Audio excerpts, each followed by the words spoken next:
point during any of these meetings that you guys had initially when you made the decision? Okay, so now we're starting. We're gonna kill Superman off. It's happening. Was there ever a point where it was not even solidified that there was going to be a coming back? Was there ever a point where it was like, we're killing Superman and that's it for Superman? Maybe we'll bring him back in 5 years, but okay, no. No, it was always meant to come back.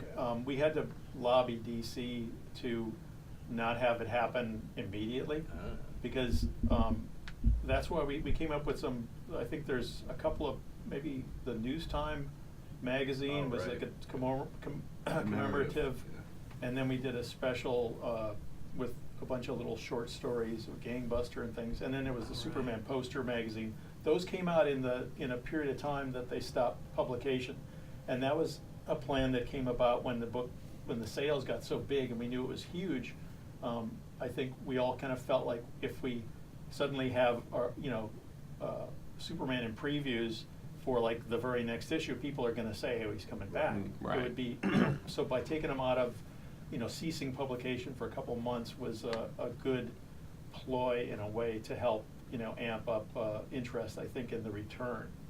Because again, if people don't really understand comics, you have to sell these things 3 months in advance through a catalog from the comic distributor, and they always ask for graphics. So my big thing there was lobbying DC to not put covers, even when they started resoliciting them. I said, you have one opportunity to surprise people here. Oh, yeah. So if you don't show the covers, people aren't going to know what he's going to come back like. Yeah. And I'd use an example I had was when I was reading John Byrne's Man of Steel.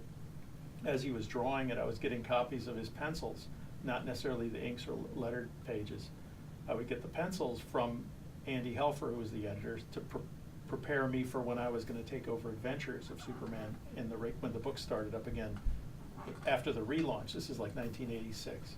So anyways, I was looking at the pencils, and somehow they left off like the last page of the first issue of Man of Steel. And I was reading it, and I went, oh, wait, wow, I didn't see Superman in this book. And I thought, wow, that's really smart. I was thinking that they purposely were ending the issue before they were going to show it, because I thought, here's your opportunity. Byrne is relaunching it. You really don't know if Superman's going to have a new costume. Is he going to look different? Right. You know what I mean? The expectation is that it could have been anything. So I was, disabused of that when the next package included that last page, and I went, oh, he's got the regular costume.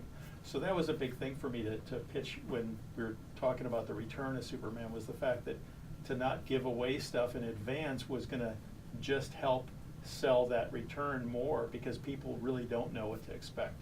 And that then led to having 4 Supermen that you as a reader could choose, are any of them the real Superman?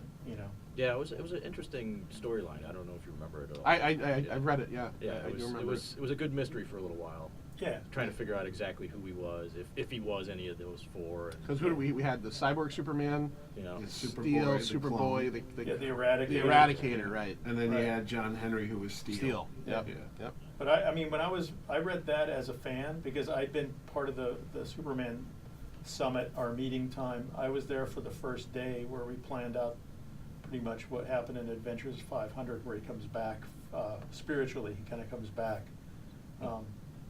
And so I left at the end of the first day. I was done. That was my time on Superman. So that what they came up with the next day, obviously, was that whole return of storyline, which I read as a fan, and I just remember thinking, wow, they really paid off. It was fun to read and not to have to be part of that at that point. It was fun just to read it as a fan. And actually, when we came up with this Superman, the Death of Superman idea, we had to sell it to Jeanette Kahn and Paul Levitz at the end of that day. Sure. And I remember after we'd either come back from dinner, and we'd found out, remember Paul's argument was, we really maybe can't do this because they already planned this Batman storyline. And breaking Batman's back, and we're like, but that has nothing to do with us. I know, but it's another big hero. If Wonder Woman suddenly had something, right, like all of your. Well, and I don't think we even knew about that storyline. It was like that Paul had said, well, this is what's going on in the Batman books, and our point was, you already killed our wedding stuff. Yeah. We just gave you the best we have. you know, in the time It- allowed. It was a heck of a time Um, as a reader, because it was like, wow, you can't get any bigger than that for DC. It would be like Spider-Man being Oh, yeah. taken out. It was and big. Well, the other thing, The Hulk. Yeah. And but you know, if the you other were thing Marvel, that's interesting you know, is, and at that time, it was before the internet was really anything. Yeah. There were maybe, Yep. chat rooms. That's I what think it CompuServe was Prodigy. around, and but is. Yeah. AOL. Maybe. at the time, the storylines in comics, like Spider-Man had gotten married, Peter Yep. Parker had gotten married. Yeah. They were getting some like real world news coverage, and for us with Superman, there's a rule at DC that would always frustrate us, is that we would do a storyline and we could not get any advertising. DC would not do any promotion for a book that was already going, like a ongoing title. They would only do for a launch, Oh. like a new first issue or a miniseries. So we had to work around that, and we did that by coming up with these storylines that could be somehow tied into our own group of books. But like we did Panic in the Sky, and we did, you know, stories like that Carlin would then say, okay, come up with a house ad, and the house ads would, you know, create a house ad that would sit in the production department, and it would get slotted into a book, one of the other DC titles, if an editor missed the deadline for submitting the letters column. Oh, it was a filler page.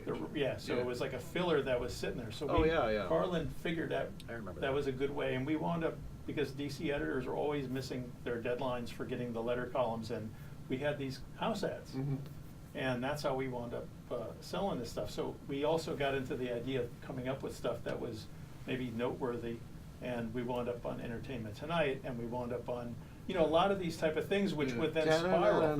John I mean, they would Tesh. Well, spiral. that's the only way you could get the word out back And then. that got us word Well, true, to the yeah. real world, not necessarily the comic stores, because the comic stores Yeah. are very insular.